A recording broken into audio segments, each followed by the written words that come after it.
Bonjour à toutes et à tous, j'espère que vous avez passé une bonne semaine. On va commencer le week-end en feuilletant la presse française. Ce qui fait les gros titres ce matin, c'est le gros choc de ce samedi, Lens-OM. Comme le titre la Provence ce matin, ce duel opposant le deuxième au troisième risque d'être le match de l'année. C'est une rencontre décisive dans la course à la qualification en Ligue des Champions. Et du coup, d'après le journal local, le parfum des grands soirs se fait sentir à Marseille. L'équipe est du même avis, une victoire d'une des équipes ce soir permettrait de maintenir la pression sur le PSG, le leader. C'est d'ailleurs ce qui inquiète le Parisien dans son édition du jour. Les deux équipes ont perdu moins de matchs que le PSG cette saison. Une bonne dynamique peut leur permettre de dépasser le club de la capitale dans le sprint final. Et en parlant du PSG, les excuses de Lionel Messi ont provoqué diverses réactions un peu partout dans le monde. Ce samedi, un éditorialiste du journal The Guardian critique ouvertement Messi, le PSG et la Ligue 1. Barney Roney estime que la propagande et la politique des richesses pétrolières ont transformé la Ligue 1 en une grotesque pantomime sportive et que cela ne devrait pas être ignoré en Première Ligue. Pour résumer ses propos, le journaliste anglais pense que l'argent du PSG a détruit le talent de Messi. En France aussi, bien évidemment, on décrypte sa vidéo publiée sur Instagram. Pour l'équipe, faut avouer à moitié pardonnée. Le journal rapporte que sa démarche a été appréciée pour apaiser les tensions. Sa publication était une initiative du joueur. Messi joue donc l'apaisement comme le titre Le Parisien. Mais le quotidien francilien explique que cela ne change rien à son futur à Paris. En fin de contrat en juin prochain avec le PSG, la Pulga ne devrait vraisemblablement pas poursuivre l'aventure dans la ville lumière.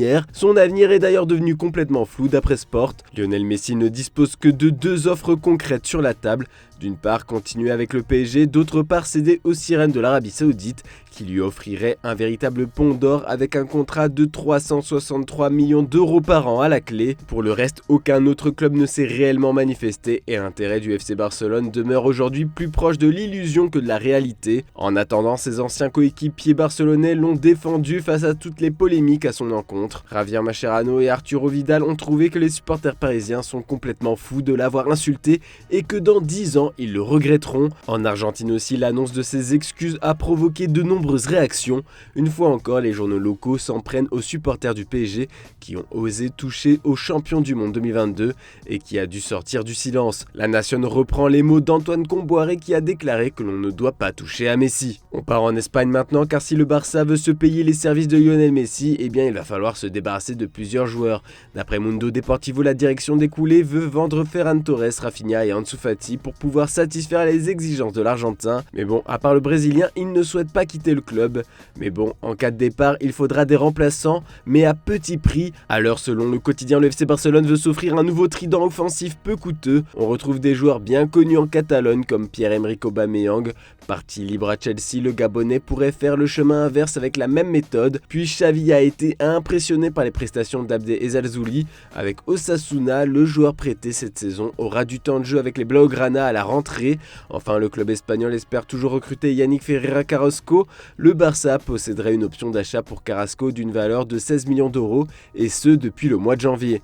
Mais le club veut continuer à faire baisser son prix. Pour être bien complet sur l'actu des Barcelonais, Sport a dévoilé ce matin le futur contrat d'Inigo Martinez.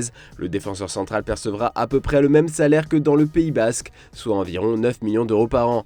Il va s'engager pour une durée de 2 ans avec le FC Barcelone. Et du côté de l'Angleterre, si on se prépare au couronnement d'un nouveau monarque à Manchester City, Pep Guardiola veut mettre la couronne de la Première Ligue sur la tête de ses joueurs.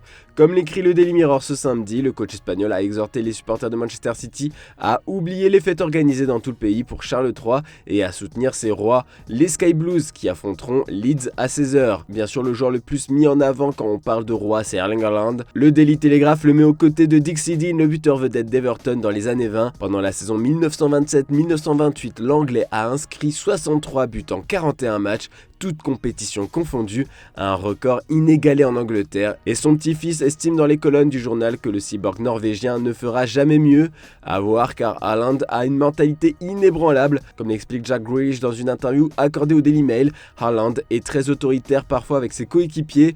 Nous sommes très amis, mais parfois il me montre du doigt après un match et me dit « Hey, ne sors pas faire la fête ce soir », a déclaré l'Elite City. On va terminer ce petit tour d'Europe en Italie. Les festivités continuent à Naples depuis que le titre a été acquis jeudi jeudi soir. Et comme le rapporte le Corriere dello Sport, ce n'est pas prêt de prendre fin. Les supporters napolitains ont appelé tout le monde à fêter le titre jusqu'à la fin de la saison. De son côté, la direction des Partenopei espère ne pas se faire piller cet été. Le président du club a averti tous les courtisans de Victor Osimhen, il n'est pas à vendre.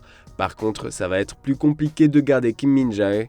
Le Sud-Coréen est convoité par Manchester United et la Juventus. Les Red Devils auraient déjà fait une offre avoisinant les 60 millions d'euros. Et l'Inter aussi risque de se faire voler toutes ses stars par un club anglais. D'après le Daily Telegraph, Chelsea veut faire d'André Onana son gardien titulaire la saison prochaine. Faut-il encore que le club se qualifie en Ligue des Champions? C'est pour la même raison que Lautaro Martinez hésite à quitter la Lombardie pour l'Angleterre.